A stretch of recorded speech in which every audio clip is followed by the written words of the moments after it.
When I was getting married, my wife saw this advertisement for butterflies that you could release at your wedding, which seemed like a really, really good idea. In theory, it was a good idea. And it was a good idea for most, but, you'll hear the poem. The release. 2 weeks before our wedding day, the chrysalids arrive by mail. Lined in stacks of white shirt boxes, the would-be painted ladies don't stir for several days, though we, the bride and groom-to-be, follow the instructions closely, keeping them in the dark, room temperature. After a week of silence from these square coffins beneath our bed, I begin to secretly suspect a hoax, that the ad my wife had seen for this wedding butterfly release, her gorgeous gauzy hopes pinned on the great metaphor of it, might just be some sick trick played by a bitter triple divorcee. That maybe these tiny cooped up cocoons we can't peek at might be mere stones, stubbed butts of cigarettes, or wadded up alimony notices from the court. An August heat wave doesn't help as we lay nightly side by side, wondering if our baby butterflies have fried in their little shells.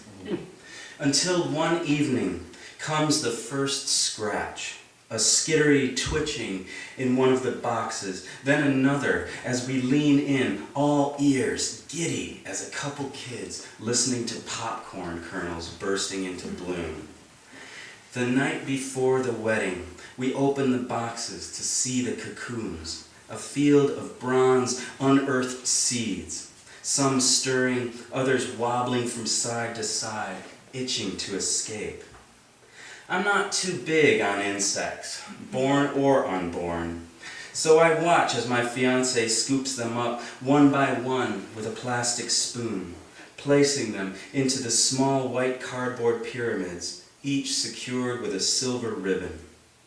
The quiet ones, the company guarantees a certain percentage of failure. She carries outside, scattering them on parched grass. In the blaze of our big day, post vows and kiss, pronounced man and wife, we announce to the crowd before us, sweat-drenched and fanning themselves with programs to lift the pyramids from beneath their chairs, and on the count of 3, release what we hoped would be butterflies.